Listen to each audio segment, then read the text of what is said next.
사사기 2장 1절에서 23절 말씀입니다. 2장 1절에서부터 우리 10절까지 한 절씩 교도하도록 하겠습니다. 구약 362페이지 2장 1절. 여호와의 사자가 길갈에서부터 복임으로 올라와 말하되 내가 너희를 애굽에서 올라오게 하여 내가 너희의 조상들에게 맹세한 땅으로 들어가게 하였으며 또 내가 이르기를 내가 너희와 함께한 언약을 영원히 어기지 아니하리니 너희는 이 땅의 주민과 언약을 맺지 말며 그들의 제잔들을 헐라 하였거늘 너희가 내 목소리를 듣지 아니하였으니 어찌하여 그리하였느냐. 그러므로 내가 또 말하기를 내가 그들을 너희 앞에서 쫓아내지 아니하리니 그들이 너희 옆구리에 가시가 될 것이며 그들의 신들이 너희에게 올무가 되리라 하였노라. 여호와의 사자가 이스라엘 모든 자손에게 이 말씀을 이르매 백성이 소리를 높여 운지라. 그러므로 그곳을 이름하여 복임이라 하고 그들이 거기서 여호와께 제사를 드렸더라. 전에 여호수아가 백성을 보내매 이스라엘 자손이 각기 그들의 기업으로 가서 땅을 차지하였고 백성이 여호수아가 사는 날 동안과 여호수아 뒤에 생존한 장로들 곧 여호와께서 이스라엘 위하여 행하신 모든 큰 일을 본 자들이 사는 날 동안에 여호와를 섬겼더라. 여호와의 종둔의 아들 여호수아가 110세에 죽음에 무리가 그의 기업의 경내 에브라임 산지 가스산 북쪽 딥낫 헤레스에 장사하였고 그 세대의 사람도 다 그 조상들에게로 돌아갔고 그 위에 일어난 다른 세대는 여호와를 알지 못하며 여호와께서 이스라엘을 위하여 행하신 일도 알지 못하였더라. 아멘. 사사기는 이제 350년간의 이제 역사를 기록했는데 여호수아와 그를 경외한 하나님의 그 역사를 봤던 이 장로들이 죽고 난 다음에 왕들이 사울 왕이 등장할 때까지의 그 기간을 갖다가 이제 사사들이 통치를 합니다. 그래서 그 기간은 이제 사사 시대라고 얘기하고 있고요. 이제 350년이라는 기간을 말하고 있습니다만, 그리고 사사기에서는 12명의 사사의 행적이 나와요. 그런데 실질적으로 이 12명에는 속해 있지 않지만 사무엘 선지자 같은 경우도 마지막 사사예요. 사사는 이 판관기라고 이제 공동 번역을 했고요. 구약의 민수기에서는 모세와 함께 이스라엘을 재판했던 재판관, 그 의미로도 이제 사용되었습니다. 근데 이 재판관은 오늘날 같이 이렇게 삼권 분립이 있는 곳에서 어떠한 이 사법부의 어떤 그런 역할만 감당하는 게 아니라 이 사사는 그 당시에 사법이나 행정이나 모든 국방, 그러니까 왕이며 선지자며 이 제사장의 역할까지도 다 총괄하는 모세와 같은 아주 막강한 권력을 갖고 있는 사람들이 이 사사입니다. 그런데 이 사사들은 이 어떤 게 항존직이지만 사사들이 죽은 다음에 그 자식에게 이 사사가 이렇게 전달되기보다는 이 사사가 끊어졌다가 그리고 이스라엘 백성의 어떤 위기가 왔을 때 하나님이 사사를 보내서 이스라엘을 구원하시는 이런 장면으로 이제 사사가 등장을 해요. 근데 12지파 가운데 한 지파만 빼놓고는 모든 지파에서 골고루 이렇게 사사가 이렇게 나올 정도로 하나님이 이스라엘 전체에 사사를 이렇게 이 지파를 통해서 사사를 세운 것을 우리가 알 수 있습니다. 그래서 우리 사사기 12명의 이 사사들이 기록되어 있지만 많은 분량을 이 사건이 기록되어 있는 사람은 6명의 사사에 불과하고 나머지 6명 굉장히 작아요. 그래서 사사 또 대사사 이렇게 표현을 씁니다. 예언서에 보면은 대선지자, 소선지자 이렇게 얘기하잖아요. 뭘로 구분해요? 성경 분량이 길면, 그죠? 우리 이사야, 에스겔, 에레미야, 뭐 이런, 그러니까 성경이 이렇게 길면 그 사람들 갖다가 뭐라 그래요? 선지자 또 대예언자라고 얘기하고, 그러나 이제 반면에 적은 분량의 글을 쓰고 있으면, 호세아서부터 글을 쓰고 있으면은 그런 것들은 뭐냐면 이제 소선지자라고 얘기합니다. 그래서 위대한 일, 작은 일, 그게 아니라 분량에 따라 그렇게 분류하고 있습니다만, 그건 그렇게 중요한 것들은 아닙니다. 자, 그런 가운데 서론 부분이 3장 6절까지가 서론이에요. 그리고 이 3장 7절에서부터 16장까지가 본론이에요. 이제 본론에 나와 있는데, 그 본론의 역사는 반복의 역사예요. 사람하고 장소만 다르지 그들의 신앙의 패턴은 너무 똑같아요. 타락하고 하나님께 부르짖자 사사를 보내고, 보내서 이스라엘을 구원하고 사사가 통치할 때는 정말 이렇게 편안히 잘 살다가 사사가 죽자 더욱더 타락한지라. 그러면 또 뭐예요? 또 하나님의 다루심에 있어서 또 매맞았다가 또 하나님 앞에 회개하고 부르짖으며, 그래서 사사가 계속 쳇바퀴 돌듯이 도는 것이 이제 본론이에요. 그리고 이제 17장부터 끝까지는 그 당시 사회가 이제 결론 부분인데, 얼마나 영적으로, 도덕적으로, 정치적으로 이 타락했는지, 이제 샘플들, 아주 극단적인, 어떻게 이렇게 막장 드라마냐 하는 그런 사건들이 마지막 17장에서부터 결론에 기록되어 있어요. 그러니까 우리가 본론도 굉장히 중요하지만 그 본론에 나와 있는 그것을 설명하는 이 서론과 이 결론이 굉장히 중요한 핵심 내용이 들어있다라고 생각하면 돼요. 그래서 우리 지난번 1장에 나와 있는 내용은 뭐냐면, 여호수아가 죽은 다음에 이스라엘 백성이 각 지파별로 땅을 분배받았잖아요. 근데 분배받은 그 땅을 다 정복하지 못했더라. 정복에 실패했다라고 하는 그 내용이 1장에 가득 들어있어요. 어느 한 지파도 다 성공한 지파가 없어요. 그래서 실패의 역사가 1장에 이제 기록되어 있고요. 그 1장에 대한 결론이 우리가 오늘 읽었던 2장 1절부터 5절에 있어요. 그래서 결론 부분은 이제 우리가 좀 더 보겠고요. 그리고 6절에서부터 그 10절까지는 왜 사사기의 역사가 이렇게 반복적으로 자꾸 타락하는가? 오늘 저와 여러분들로 얘기한다면, 우리의 신앙이 성령 충만해가지고 계속 주를 아는 지수에 쫙 자라가면 좋을 텐데, 왜 우리의 신앙이 이렇게 굴곡질까? 어떤 때는 성령 충만했다가 어떤 때는 그러지 못하고, 어떤 때는 하나님을 위해서 열심히 하나님을 경외하다가 어떤 때는 이 세상에 이렇게 마음을 두고 나도 모르는 사이에 세상을 닮아가고 사랑하고 세상에 성공하고 싶어하는, 왜 이런 하나님과 이렇게 떠난 이런 삶을 왜 사는가? 그 이유가 뭐냐? 그게 이제 6절에서부터 10절이에요. 그 이유는, 핵심적인 것은 다른 게 아니라 하나님을 갖다가 10절에 있는 것처럼 알지 못했다는 거예요.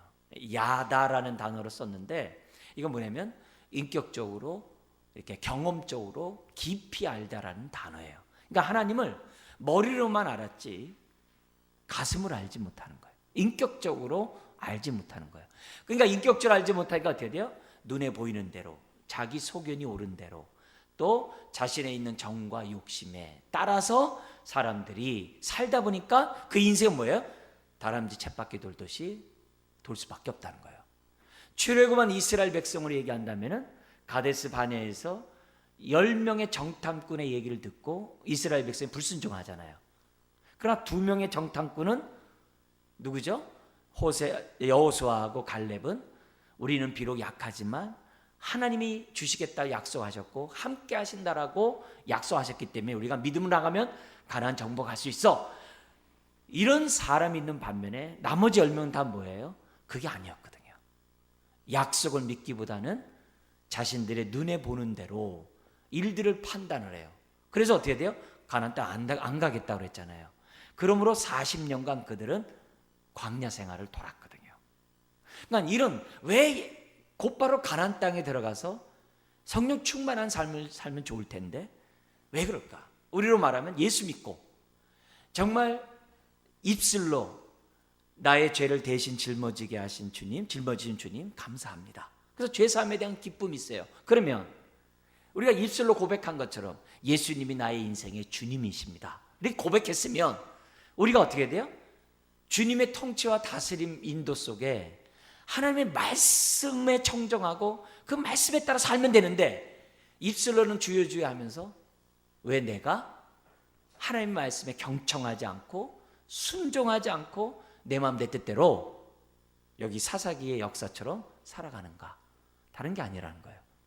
하나님을 인격적으로 우리가 확실히 알지 않으니까 사람이 굴곡진다는 거예요. 그래서 그 이유를 6절에도 10절에 딱 설명을 해요. 근데 이 말은 두 가지 의미가 있어요.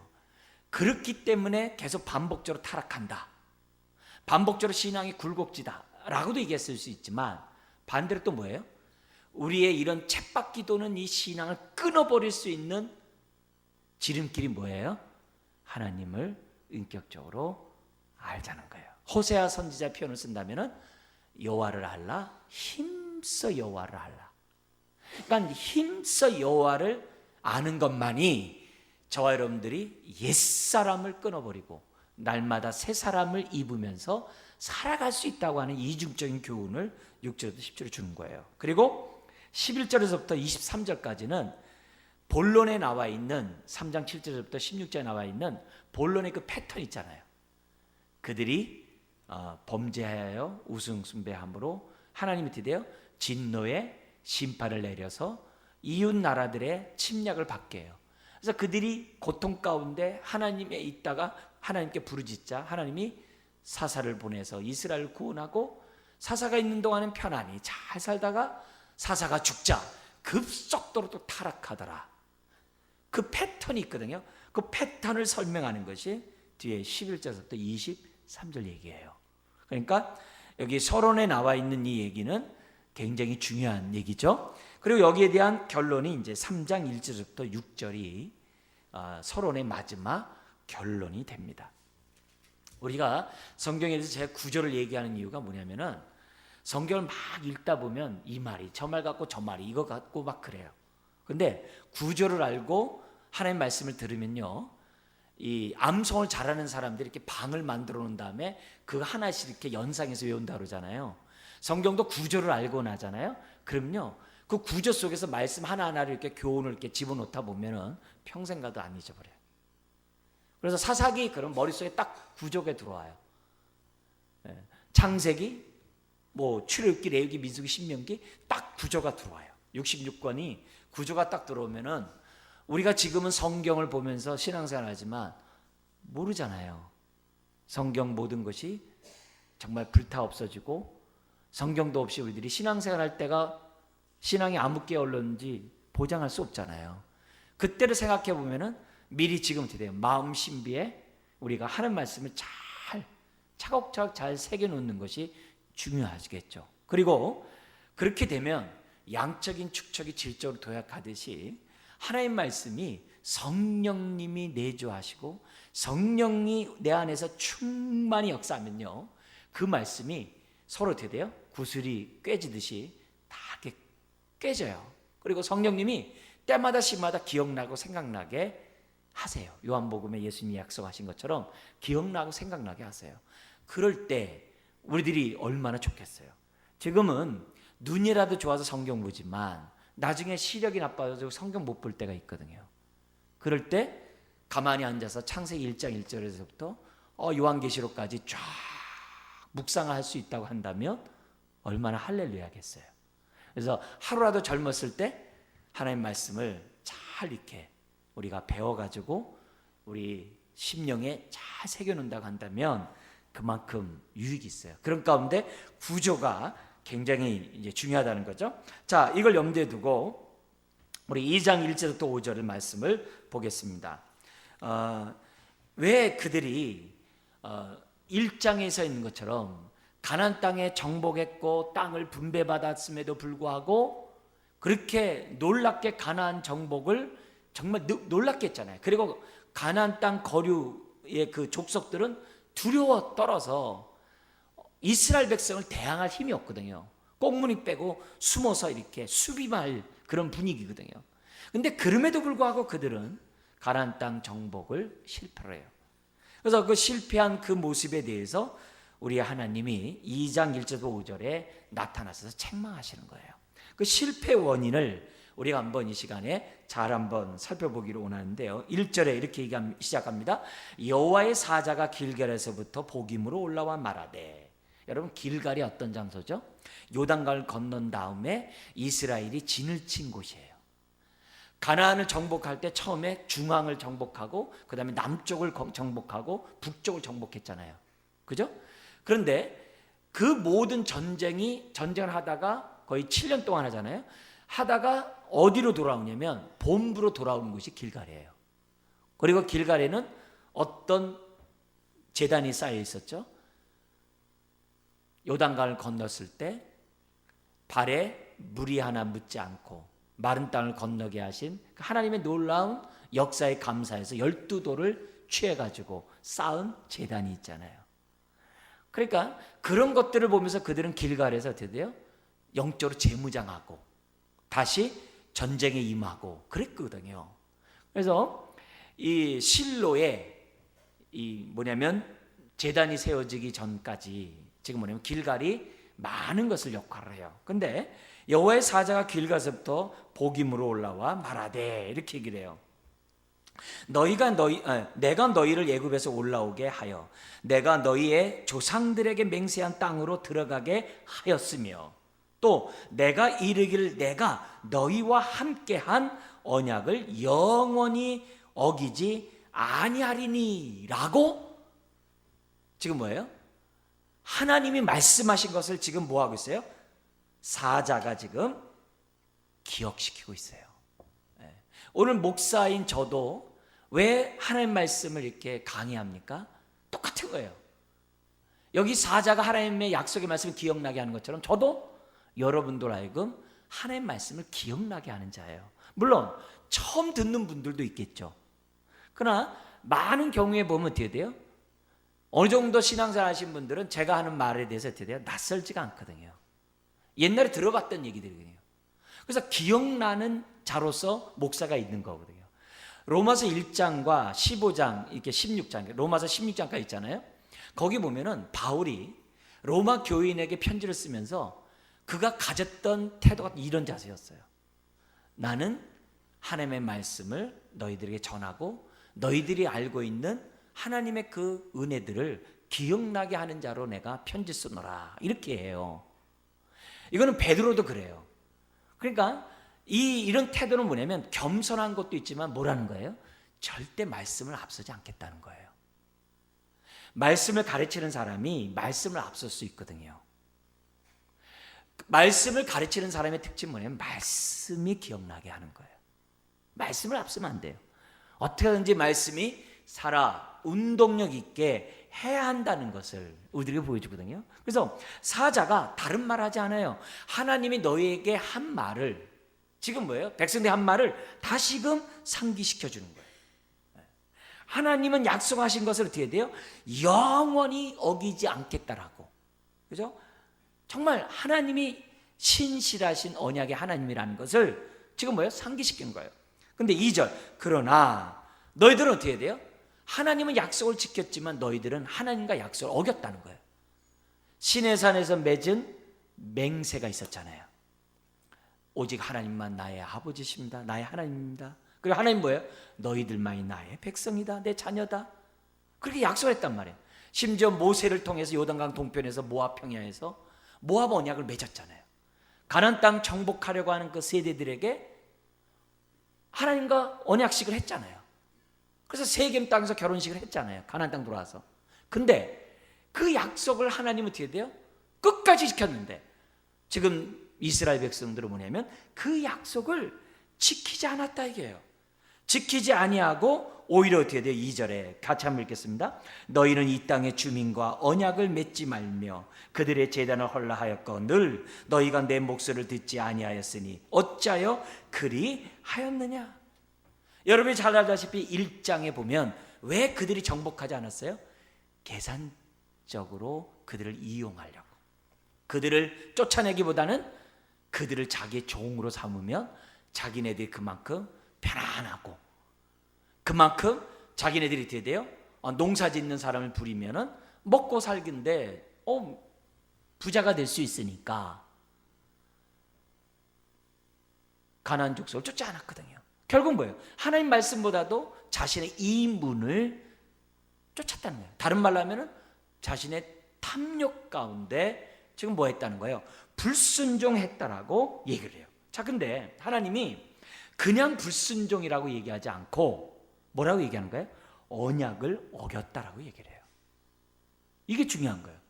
우리가 신앙생활 할 때 회개하라 그러면 어떻게 돼요? 하나님, 나 이거 윤리적으로 이거 잘못한 거 용서해 주세요. 나 오늘도 내 마음에 이렇게 분한 마음 갖고 내가 막 속으로 욕한 거 용서해 주세요. 이렇게 윤리적이고 도덕적인 것을 회개를 해요. 여러분, 그렇게 하기 이전에 뭘 회개해야 되는 거예요?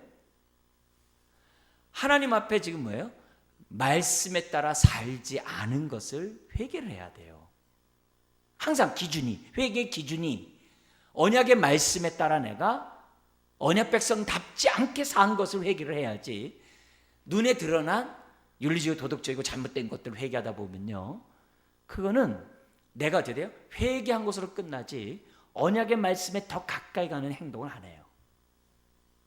우리들이 범죄한 것은 약속에 신실하지 않았기 때문에 지금 뭐예요? 범죄했다라고 얘기를 해요. 그러니까 신앙생활은 언약의 말씀, 이 기록된 하나님의 말씀의 기준에서 회개도 하고 감사도 하고 우리가 어떻게 돼요? 순종도 하는 그런 모습을 저와 여러분들이 가져야 돼요. 언약의 하나님은 즉흥적으로 하신 법이 없어요. 먼저 말씀하시고 그 말씀하신 것을 반드시 지키시는 하나님으로 우리들에게 지금 뭐예요? 역사하세요. 항상 그렇게 해요. 그렇다면 저와 여러분들이 어떻게 돼요? 끝까지 그 약속을 저와 여러분들도 어떻게 돼요? 바꾸지 말고 변개하지 말고 끝까지 내가 어떻게 돼요? 예수를 나의 주라고 고백했으면 끝까지 주님의 말씀을 경청하면서 저와 여러분들이 살아야 한다는 것을 우리들에게 가르쳐줘요. 오늘도 우리가 하나님 말씀 듣는 이유는 다른 게 아니잖아요. 하나님 이 말씀대로 역사하실 거거든요. 그래서 우리는 하나님 이 말씀이 나에게 응하게 달라고 사모하는 마음 가운데 이 예배를 드리는 거고, 저도 말씀을 전하는 거고 여러분들이 말씀을 듣는 거예요. 자, 그러면서 3절에 너희들이 약속을 어겼기 때문에 언약의 축복에서 제외된다는 거예요. 하나님이 언약의 축복을 주고자 하지만 너희들이 그 언약의 축복을 거절했기 때문에 결국 너희들은 어떻게 돼요? 축복을 누리지 못하게 된다는 거예요. 그러면서 축복을 누리지 못하는 것들 가운데 하나가 3절입니다. 같이 한번 읽어볼까요? 그러므로 내가 또 말하기를 내가 그들을 너희 앞에서 쫓아내지 아니하리니 그들이 너희의 옆구리에 가시가 될 것이며 그들의 신들이 너희에게 올무가 되리라 하였노라. 그러니까 결국 올무가 돼가지고 그 올무에 걸려서 넘어지게 되죠. 올무에 걸려서 그들이 우상 숭배하게 되죠. 그래서 그들은 결국 어떻게 돼요? 외부의 나라로부터 침략을 당하는 그런 고통을 그들이 뭐냐면 당하게 된다는 거죠. 지금도 마찬가지예요. 오늘 저와 여러분들이 약속의 말씀을 어기면 약속의 축복에서 내가 죄가 돼요. 어쩔 수 없어요. 그래서 우리들이 항상 어떻게 해야 돼요? 하나님의 말씀에 따라 우리는 살고자 몸부림쳐야 돼요. 생사화복 다른 데 있는 게 아니에요. 얼마만큼 내가 말씀에 청종하고 그 말씀대로 사느냐, 거기에 달려 있다는 거죠. 그래서 하나님 약속의 말씀을 지키지 않을 때 가시와 거기 엉겅퀴가 나와서 우리들에게 올무가 되게 한다고 했는데, 하나님 내 삶에 가시와 엉겅퀴가 나지 않도록 하나님 약속의 말씀만을 청종하고 순종하는 인생 되게 해 주옵소서. 기도하자는 거죠. 예를 들면 가족 전도를 하지 않았어요. 주 예수를 믿으라 그리하면 너와 내 집이 구원 얻으리라 했어요. 근데 가족 전도를 하지 않으면 어떻게 되겠어요? 하나님 믿지 않는 그 사람이 믿을 때까지 어떻게 돼요? 가시 역할을 할 수 있겠죠. 나의 신앙을 넘어지게 하는 올무가 될 수도 있겠죠. 그럴 수 있거든요. 내 자식을, 또 우리 주일학교 다음 세대 아이들을 하나님을 인격적으로 알도록 교육 안 했어요. 그럼 어떻게 될까요? 그들이 우리의 가시가 될 수 있고 그들이 우리를 넘어지게 하는 올무가 될 수 있죠. 얼마든지. 막스가 그거 아니에요. 신학교까지 다녔다고 그러잖아요. 그러나 인격적으로 알지 못하면 어떻게 돼요? 정말 많은 기독교를 죽이는 가시가 되는 거거든요. 가시가 되거든요. 그런 의미에서 우리들이 뭐냐면 오늘 내 삶 속에 있는 이 가시와 엉겅퀴가 내가 하나님의 말씀에서 떠난 내 삶 때문에 나에게 주어진 가시와 엉겅퀴라고 한다면 지금이라도 우리들이 어떻게 하는 거예요? 하나님, 지금이라도 내가 말씀을 청종하고 말씀대로 살고자 하오니 내 스스로는 이 가시와 엉겅퀴를 내가 제거할 수 없사오니 하나님, 나에게 정말 긍휼함을 베풀어 주시고 내가 믿음으로 한 발자국 걸을 때마다 가시 엉겅퀴를 제거할 수 있도록 도와주십시오. 내 안에 있는 정과 욕심을 잘라버리지 않아 보세요. 가만 내비둬 보세요. 쫓아버리지 않아 보세요. 옛사람을 내가 십자가에 못 박지 않아 보세요. 어떻게 돼요? 이것이 나에게 가시와 엉겅퀴가 되어서 저와 여러분들의 신앙을 넘어지게 하는 역할을 하겠죠. 그죠? 그러니까 내 삶에 있는 많은 정말 하나님을 섬기지 못하게 하는 여러 가지 가시와 올무가 있다고 한다면 그것이 혹시 내가 하나님의 말씀에 청종하지 않고 순종하지 않으므로 내가 만들어 놓은 가시라고 한다면 우리는 어떻게 돼요? 하나님께 엎드려서 기도해야죠. 하나님 도와주십시오. 그러니까 지금 평화의 시대 때 우리 주변 사람들이, 우리 가족뿐만 아니라 우리 이웃에게 빨리 주님을 전해야 돼요. 그래서 그가 믿음을 갖도록 해야 돼요. 그렇지 않으면 내 삶의 가시가 되고 내 삶을 넘어뜨리는 얼마든지 올무가 될 수 있다는 것을 잊어서는 안 돼요. 잊어서는 안 돼요. 그래서 회개할 때에도 언약의 말씀에 불순종한 그것을 회개하고 하나님, 내가 언약 백성답지 않은 것을 용서하시고 내가 함부로 생각하고 함부로 말하고 함부로 행동한 것을 용서하여 주옵소서. 항상. 그래서 내가 더욱더 말씀에 가까이 가는 자가 되겠습니다. 이런 기도를 회개할 때마다 우리들이 한다면 그만큼 언약 백성다운 사람이 되죠. 그러자 4절 5절 백성이 소리 높여 울어요. 그리고 거기서 제사를 드리는데 소리 높여 울었다고 해서 복임이라고 장수를 합니다. 근데 이 울음이 끝이었으면 좋을 텐데 계속 울어요. 그 말은 무슨 말이에요? 계속 신앙이 다람쥐 쳇바퀴 돌듯이 그들이 타락했다가 또 일어섰다가 그냥 그렇게 살았다는 것을 우리들에게 보여줘요. 그러면서 우리들에게 이 6절부터 10절에서는 이들이 왜 그렇게 하나님의 약속을 잊어버리고 자기 소견에 오른 대로 그 땅의 주민과 언약을 맺으면서 불순종했는가?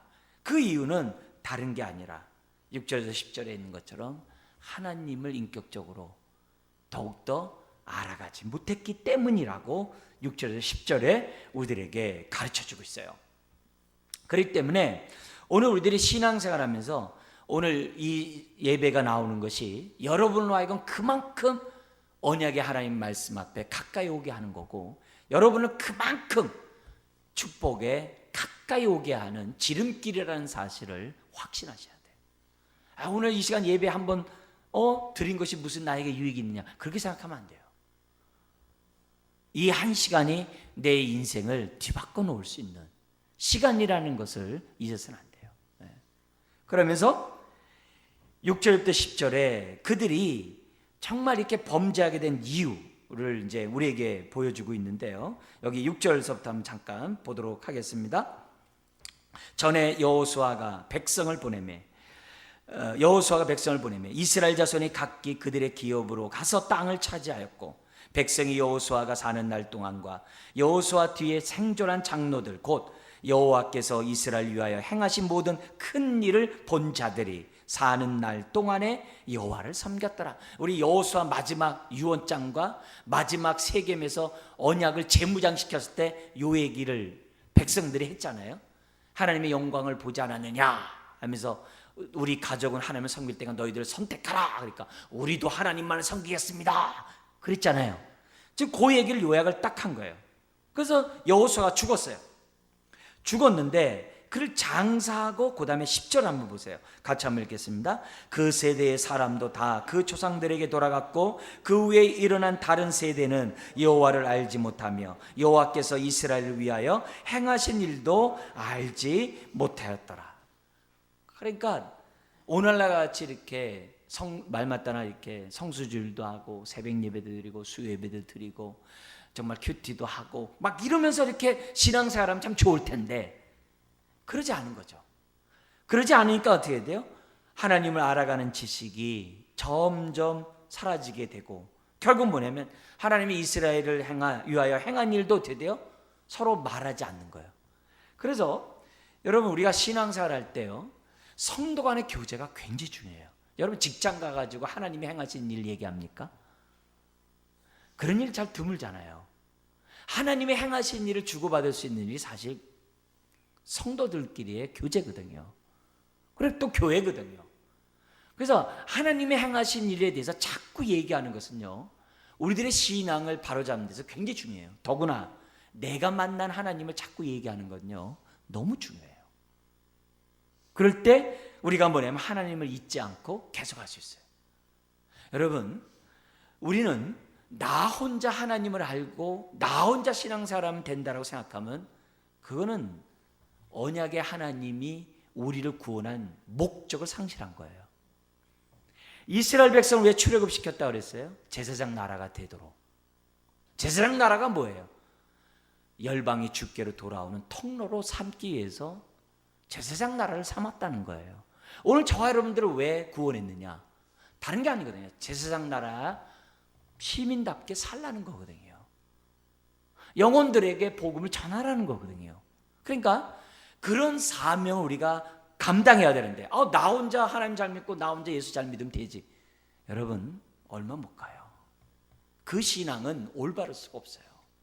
언약의 축복을 누릴 수가 없어요. 그런 의미에서 지금 사사기 역사는 안타깝게도 사명을 잃어버린 세대예요. 어떤 사명이에요? 제사장 나라의 사명을 잃어버린 세대예요. 자기를 구원한 하나님의 그 부르심에 합당한 삶을 살아야 되는데 부르심에 합당한 삶을 살지 못한 세대가 사사기 역사예요. 그러니까 뭐예요? 하나님의 일하심도 모르죠. 하나님을 알아갈 수가 없죠. 오늘 우리도 마찬가지예요. 혼자 신앙생활 안 됩니다. 함께 내가 만난 하나님을 자꾸 얘기하고 동시에 뭐예요? 부르심에 합당한 삶을 저와 여러분들이 살아갈 때 하나님을 경험하게 되잖아요. 그 경험한 하나님을 어떻게 돼요? 더 사람들에게 뭐 하게 돼요? 전하게 되죠. 나누게 되죠. 그래서 당신은 그런 하나님 만났구나. 나는 이런 하나님 만났어. 그럴 때 우리의 다음 세대들이 우리들의 신앙을 본받을 수가 있다는 것을 우리들에게 지금 사사기는 우리들에게 가르쳐주고 있다는 거예요. 안타깝게도 모세가 죽기 전에 여호수아가 죽기 전에 너희들이 하나님을 버리고 우상을 섬기겠다라고 이미 경고했어요. 경고했음에도 불구하고 그들은 어떻게 돼요? 그 약속을 그 경고를 무시해버려요. 왜요? 말씀에서 떠나 있으니까. 하나님의 언약의 말씀에서 떠나 있으니까. 즉 말씀대로 순종하지 않으니까 결국 모세의 말도 여호수아의 경고도 아무 의미가 없는 것으로 기록되어 있어요. 자, 그래서 에베소서 1장 15절 이하에 보면 바울의 첫 번째 기도가 에베소 교인을 통해 나와요. 뭐냐면은 어떤 기도를 하냐면은 주제는 한 가지예요. 하나님을 깊이 알게 해주세요. 두 번째, 그 하나님이 우리들에게 예수 안에서 주어진 축복을 알게 해주세요. 그러니까 기도는 알게 해달라는 거예요. 그 알게 해달라는 게 뭐냐면 그 단어가 여기 써 있는 2장 10절에 나오는 여기 알다와 똑같은 단어예요. 그러니까 우리가 에베소 성도들이 정말 하나님의 풍성한 은혜에 들어가려면 어떻게 돼요? 하나님을 인격적으로 아는 것밖에 없어요. 그리고 더 풍성한 은혜에 들어가려면 어떻게 돼야 돼요? 동시에 계속 유지하려면 그 하나님이 나에게 베풀어 주신 축복들을 우리들이 알고 누릴 때 그만큼 우리가 어떻게 돼요? 하나님의 삶 속에서 그만큼 인격적으로 경험하게 된다는 거죠. 어떤 축복들이 있어요? 나에게 예수 그리스도 안에 있는 기업의 영광의 풍성함이 어떠함을 알게 해달라며 예수 그리스도를 죽은 자 가운데 살리신 그 능력의 크심이 어떠함을 좀 알게 해주시며 이런 기도들을 바울이 하거든요. 그러니까 그런 걸 하나하나 아는 것이 뭐예요? 하나님을 알아가는 거예요. 하나님을 알아가는 거예요. 그래서 하나님에 대하여 우리가 경배를 하고 그 하나님 우리에게 베풀으신 은혜에 찬양하는 이 경배와 찬양이 내 신앙 안에 있을 때 우리는 그만큼 하나님을 이렇게 알아가는 인생이 된다는 거죠. 동시에 여기 보면 10절에 보면은 그 다음 세대는 여호와를 알지 못했다는 거예요. 교육의 부재겠죠. 그죠? 먼저 하나님을 안 사람이 교육하지 않기 때문이죠. 그러나 반대로 또 뭐가 있는 거예요? 그 부모들의 신앙을 그들이 뭐예요? 전수받지 않는 그 마음에 뭐가 있어요? 죄성도 문제죠. 하나님의 은혜를 거부하고 자기 스스로 소견에 오른 대로 살고자 하는 그 죄성이 또한 뭐예요? 그 사사기 시대의 사람들의 문제였다는 것을 우리들에게 보여줍니다. 자, 그러면서 11절부터 23절에 이렇게 하나님을 알지 못하니까 자연스럽게 어떻게 돼요? 자기 소견에 오른 대로 사는 거죠. 왜 큐티가 왜 중요해요? 새벽 예배가 왜 중요해요? 그날 말씀이 오늘의 양식이 되기 때문에 중요한 거예요. 오늘의 양식이 된 그 말씀은 성령님이 자꾸 기억나고 생각나게 하세요. 근데 신기하게도 그 말씀을 생각하면요, 그 말씀을 순종할 일들이 벌어져요. 그거 다 경험해 보셨을 거예요. 내가 아침에 묵상한 그 말씀이 내 삶 속에서 이렇게 효력이 있도록 성령님이 역사하는 것을 삶 속에서 경험해요. 날마다. 그래서 우리들이 큐티를 하는 거고 새벽 예배를 하는 거예요. 그거 하다 보면은 그리고 그 말씀으로 오늘 하루를 내가 살기를 원합니다 라면서 우리들이 하면요, 신기하리만큼 오늘 새벽에 묵상했던 그 말씀들이 오늘 하루에 영역 생명이 되는 그런 경험들을 하는 거예요. 근데 그런 경험이 없으면 어떻게 돼요? 하나님의 말씀에 통제를 안 받으니까 자기 소견에 오른 대로 자꾸 행동하게 돼 있는 거예요. 그러면 어떻게 되는 거예요? 사사기처럼 오늘 하루의 삶은 실패하는 거예요.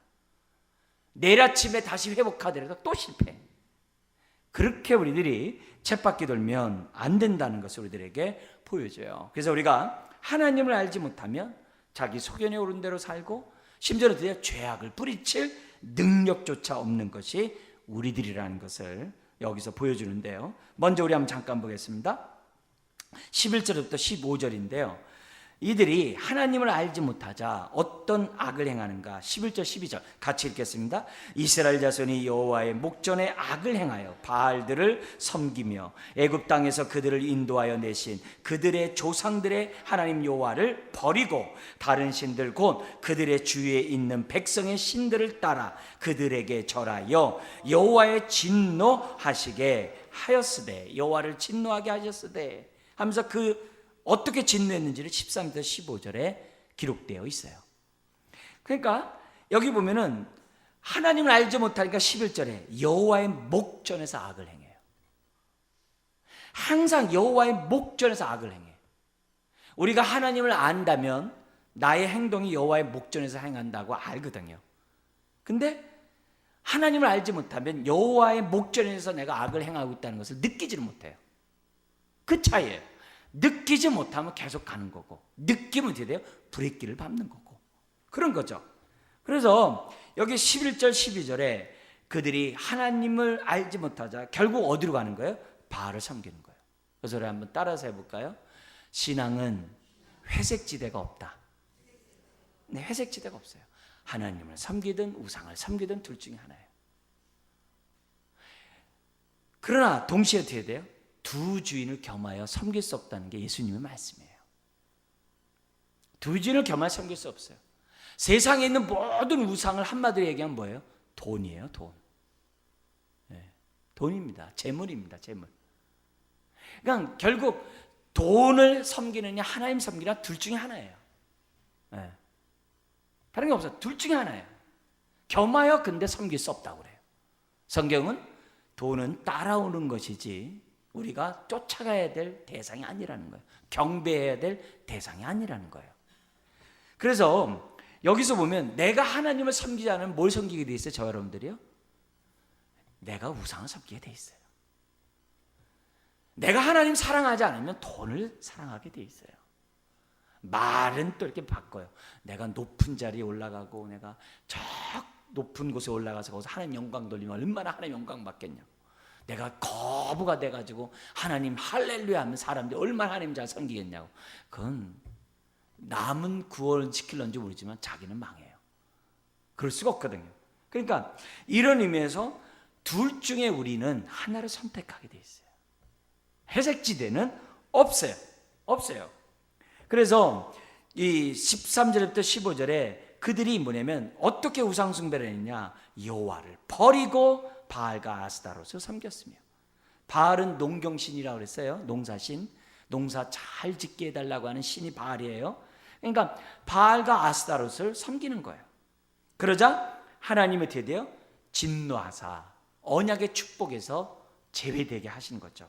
그래서 15절 같이 한번 읽겠습니다. 그들이 어디로 가든지 여호와의 손이 그들에게 재앙을 내리시니 곧 여호와께서 말씀하신 것과 같고 여호와께서 그들에게 맹세하신 것과 같아서 그들의 괴로움이 심하였더라.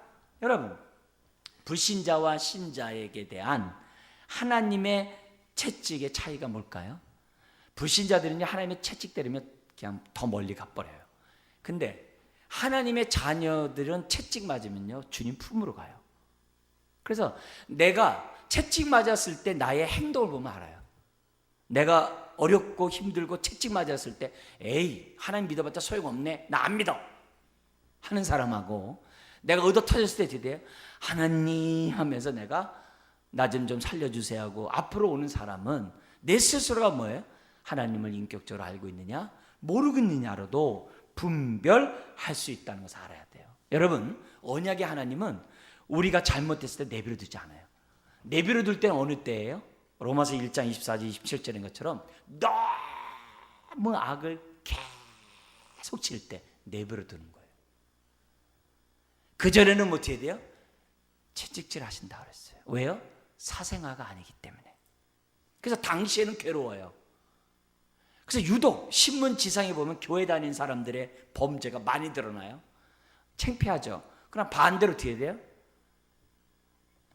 그렇게 함으로 그 사람을 살릴 수 있고, 그렇게 함으로 다른 사람을 정신 차리게, 그리스도인들 정신 차리게 한다면 하나님은 얼마든지 그렇게 하세요.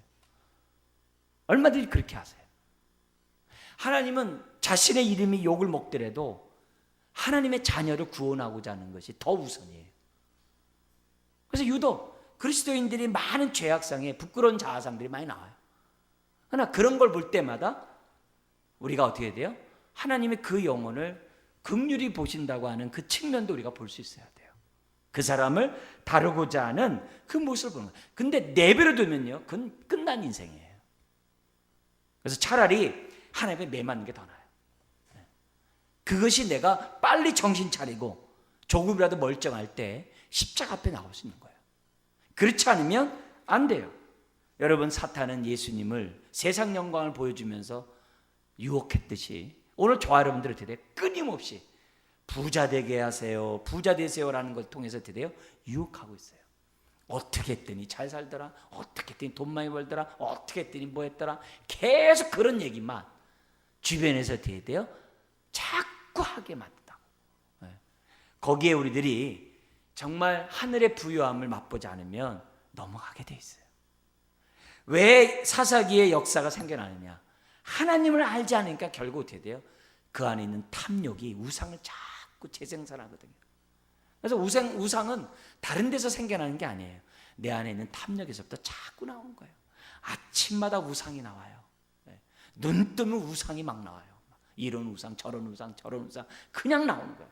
그러니까 그런 것들을 우리가 뭐예요? 이길 수 있는 방법은 하나님을 인격적으로 알고, 그리고 또 뭐예요? 제사장 나로서, 왕 같은 제사장으로서 우리가 부름에 합당한 삶을 살아갈 때 이길 수 있는 것이지, 그렇지 않으면 이길 수가 없어요. 이길 수가 없어요. 물론 우리가 한 걸음 더 나가서 사도 바울처럼 있는 것을 족한 줄로 알고 부한 데 처할 줄과 가난한 데 처할 줄 아는 자족의 비결을 배우면 두말할 것도 없겠죠. 그렇다면은 어느 누구도 겁낼 게 없죠. 그리고 초대교회 성도들은 어떻게 돼요? 자발적으로 가난한 자가 됐잖아요. 바나바 같은 사람 자기 재산 다 팔아가지고 가난한 자 주고 주님 따라갔잖아요. 그런 사람들은 세상이 감당치 못하는 거죠. 못하는 거죠. 그래서 그런 의미에서 오늘 우리가 이 메시지를 보면서 생각해야 될 것은 뭐냐면, 하나님, 두 주인 겸하여 섬길 수 없다고 했습니다. 내가 하나님만 선택해 주세요. 하나님도 아시다시피 내 안에 탐욕이 있는 거 저 자신도 알고 하나님도 아십니다. 나도 언제든지 사사기 시대처럼 나도 두 주인을 섬길 수 있는 것이 나인 줄 나도 압니다. 하나님, 나를 긍휼히 여겨 주시고 하나님을 내 삶 속에서 만날 수 있도록 은혜를 주세요. 그럼 주님 뭐라 그래요? 순종하라 그러는 거죠. 사명 망각하지 말라 그러는 거죠. 그러면 그대로 우리들이 살아가면 마음은 자꾸 옥토밭이 되고 자꾸 주님이 원하는 모습으로 살아가는 거죠. 자, 이들이 괴로움이 심하자 하나님 앞에 부르짖겠죠. 그래서 16절에서 19절에 사사를 갖다가 하나님의 뒤에요 보내셔서 그들을 갖다가 건지신다는 얘기가 16절부터 19절이에요. 자, 근데 여기서 우리가 19절의 말씀을 좀 살펴보도록 하겠습니다. 19절 읽겠습니다. 그 사사가 죽은 후에는 그들이 돌이켜 그들의 조상들보다 더욱 타락하여 다른 신들을 따라 섬기며 그들에게 절하고 그들의 행위와 패역한 길을 그치지 아니하였으므로. 여러분, 한 번 은혜 받고 타락하면요 더 타락해요. 신기하죠? 네? 그만 간땡이가 부은 거예요, 하나님 앞에서. 그래서 우리들이 은혜를 받은 자는 그 은혜 안에 거하고자 몸부림쳐야 돼요. 예배를 사모하고 은혜 받는 자리를 사모하고 정말 어떻게든지 말씀을 주의 안에 묵상하고 자꾸 해야 돼요. 왜요? 한 번 은혜 받은 사람은 정말 그만큼 타락하기 쉽다는 것을, 더 타락하기 쉽다는 것을 성경이 얘기해 주거든요. 그러니까 성경은 항상 그래요. 은혜 안에 거하라, 은혜 안에 자라가라, 은혜 안에 강하라. 항상 그래요. 은혜 안에 옛사람을 죽이고 새사람을 덧입으라. 디도서 2장이 그러잖아요. 그러니까 항상 우리가 뭐예요? 은혜 안에 머물고자 저 여러분들이 해야 돼요. 이런 의미에서 볼 때 어떻게 돼요? 목사인 저 자신은 어떻게 돼요? 여러분보다 더 타락할 수 있는 거예요. 한번 타락하면. 올해 중직자 되신 분도 어떻게 돼요? 여러분도 어떻게 돼요? 일반 우리 이제 믿은 사람보다 뭐예요? 더 타락할 수 있어요. 한번 타락하면. 그것도 어떻게 돼요? 아주 마귀적으로 타락할 수 있어요. 그러니까 은혜 받은 사람은 항상 겸손해서 하나님, 내가 아우니, 나의 자신 아우니 내가 더욱더 주님의 은혜의 자리를 사모하는 우리가 될 수 있도록 하나님 도와주십시오. 나도 모르는 사이에 머리카락이 휘어지는 것처럼 세속화되기 쉬운 것이 우리들이거든요. 그리고 이처럼 타락한 이유는 이 탐욕에요 낙이 있기 때문에 그래요. 그래서 성경에는 뭐라 그래요? 잠시 죄악의 낙이라고 그러거든요. 모든 탐욕에는요 맛이 있어요. 네. 그러니까 이런 맛을 우리가 한번 보면 그걸 떠나기 어렵다는 거예요. 그래서 담배 피다 담배 끊기 어려운 분들 얘기하면요 멀리서 담배 피는 흉내만 내더라도 막 충동이 막 생긴대요. 왜? 그 냄새를 하니까. 그만큼 악에는요 낙이 있거든요. 그런 의미에서 한 번 타락한 사람은 더 타락하기 쉽다는 것을 지금 19절은 우리들에게 가르쳐주고 있어요. 그래서 할 수만 있으면 내가 말씀을 가까이 하고 내가 사명에 따라 살고자 하고 아까 얘기한 것처럼 내가 만날 하나님을 자꾸 얘기해야 돼요. 그래서 디모데후서 2장 20절 이하에 뭐라고 그래요? 하나님을 경외하는 자들과 함께 교제하라고 그러잖아요. 이게 굉장히 중요한 거거든요. 그러면서 20절에서 23절 그들이 더 타락하자 하나님이 뭐 하는 거예요? 거기에 대해서 징계를 하죠. 왜요? 돌아서라고, 바른 신앙 가지라고. 그래서 20절 이하에 뭐냐면 이렇게 얘기합니다. 여호와께서 이스라엘에게 진노하여 이르시되 이 백성이 내가 그들의 조상들에게 명령한 언약을 어기고 내 목소리를 뭐하지 않았다고요? 순종하지 아니할진즉 나도 여호수아가 죽을 때 남겨둔 이방 민족들을 다시는 그들 앞에서 하나도 쫓아내지 아니하리니 이는 이스라엘이 그들의 조상들이 지킨 것 같이 나 여호와의 토를 지켜 행하나 아니하나 그들을 시험하려 함이라 하시니라. 그러면서 23절 같이 한번 읽겠습니다. 여호와께서 그 이방 민족들을 머물러 두사 그들을 속히 쫓아내지 아니하셨으며 여호수아의 손에 넘겨주지 아니하셨더라. 그러니까 오늘 하나님께서 여기 보니까 이유가 있네요. 이스라엘 백성이 계산적으로 그들을 종으로 삼아가지고 가나안 족속을 쫓아내지 않았는데, 알고 봤더니 하나님이 쫓아내지 못하게 했기 때문에 못 쫓아내게 했다는 거예요. 그러니까 동전의 양면이에요. 이게 하나님이 허락하지 않으면 아무리 쫓아낼 수가 없는 거예요. 그들이 남겨둔 건 뭐예요? 하나님이 그들을 쫓을 마음을 주지 않으니까 남겨둔 거예요. 근데 하나님 남겨둔 이유가 뭐예요? 테스트하겠다는 거예요. 그가 하나님의 말씀을 청종하는지 청종하지 않은지 테스트하겠다는 거예요. 오늘 우리 이런 얘기예요. 아이, 하나님, 왜 교회 안에 이렇게 나의 원수가 있고, 교회 안에 이렇게 나의 시험거리가 있고, 우리 집안에 이렇게 원수가 있고 시험거리가 있고, 직장에서 왜 나의 원수가 있고 시험거리가 있어요? 좀 없애주세요. 이렇게 기도들을 해요. 천만에요. 오늘 이 말씀에 비춰보면 어떻게 되는 거예요? 우리를 테스트하시는 거예요. 테스트하시는 거예요. 내가 그러면 그럴수록 하나님의 언약의 말씀에 청종하고 순종하려 하고, 내가 왕같은 제사장으로 주님의 사랑을 드러내려고 하고, 믿는 사람들과 함께 살아계신 하나님을 찾고 나누는 교제의 삶을 그만큼 내가 하면 내 주변에 있는 가시와 올무가 되는 시험거리가 더 이상 문제가 되지 않는다는 거예요. 지금 이스라엘에 보면은 팔레스틴 사람들이 있어요. 제가 우리 그 선교사님, 우리 협력하는 선교사님 위로한다고 세 분 선교사가 거기서 사역했을 때 제가 간 거예요. 갔는데 뭣도 모르고 갔다가 제가 거기서 걸렸어요.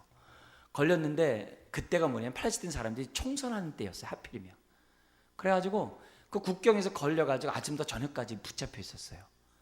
근데 우리 이만한 방에 팔레스틴 사람들이 가득 있었어요. 그리고 저도 그 가운데 동양인 한 명이 있는 거예요. 근데 이스라엘 군이 얼마나 쌍욕을 하는지 몰라요. 욕은 들리잖아요. 잘 안 들어도 얼굴만 보면 알잖아요. 그러면서 막 욕을 해야 되는 거야. 틈만 하면. 막 조용히 하라서부터 시작해가지고 막 하는 거예요. 남녀노소 그냥 노인서부터 애들까지 다 거기 있어요. 그냥. 근데 제가 거기서 몇 시간 붙잡혀 있으니까 젊은 사람이 제 옆에 오는 거예요. 그러면서 그 사람이 저 군인을 이렇게 자꾸 희귀하게 쳐다보면서 저한테 얘기를 하는 거예요. 지금 이 참상을 지금 보고 있지 않냐. 근다. 바깥에 나가거든 이 참상 좀 알려달라고. 저 이스라엘이 얼마나 악한 행동을 하는지 좀 알게 해달라고. 나는 이 팔레스틴의 그 초등학교 선생이다. 당신은 누구냐? 그래서 난 목사다. 이러면서 이제 얘기하면서 이제 둘이서 이제 이렇게 하고 있는데, 그럼 자꾸 소리 질러요. 시끄럽다고 조용히 하라고. 그러면서 막 눈치를 막 줘요. 그러면서 제가 그 상황을 이렇게 딱 보니까 보통 심각한 문제가 아니에요. 근데 만약에 지금 이스라엘 사람들이 이 사사기를 본다면 어떻게 봐야 돼요? 그들이 무력으로 팔레스틴을 갖다 쫓아내는 게 하나님 뜻일까요? 그렇지 않겠죠. 그들이 무력으로 쫓아낸다는 살 자체가 뭐예요? 이 사사기의 말씀과 비춰보면 성경을 어긋나는 일이거든요. 하나님이 그들을 쫓아내지 않으면 지금 아무리 군사력이 좋아도 쫓아내지 못해요. 그런 생각이 드는 거예요. 거기 앉아 있으면서. 그러면서 오늘 우리들의 신앙생활 하면서 나에게 가시와 엉겅퀴가 주변에 많을 때 하나님 다 없애주세요. 여러분, 그거 없애려고 하다 보면요, 평생 주님 나라 갈 때까지 다 못 없애요. 여기 없애면 뒤에서 또 생기고요, 저기 없애면 저기서 또 생겨요. 그걸 이길 수 있는 방법은 뭐예요? 그만큼 언약의 말씀을 청정하고, 저 여러분들이 뭐예요? 더 말씀대로 살고자 하는 거예요. 생사화복은 하나님의 언약의 말씀에 순종할 때 우리에게 정말 와지는 것임을 저와 여러분들이 잊어서는 안 됩니다. 오늘 이 사사기 우리가 이제 결론은 이제 3장 다음 주에 보겠습니다만, 여기에 있는 이 반복적인 이 역사를 주님 하나님의 인격적으로 알아감으로 끊어버리게 하시고, 더욱더 우리가 하나님을 인격적으로 알아감으로 하나님의 언약의 축복의 통로가 되는 내 자신 우리가 되게 하여 주옵소서. 불순종함으로 가시와 엉겅퀴를 내는 그런 인생 되지 않도록 도와 주옵소서. 부르짖을 때 사사를 보내신 주여, 이 시간 우리가 부르짖습니다. 우리를 구원하여 주옵소서. 기도하겠습니다. 하나님 아버지,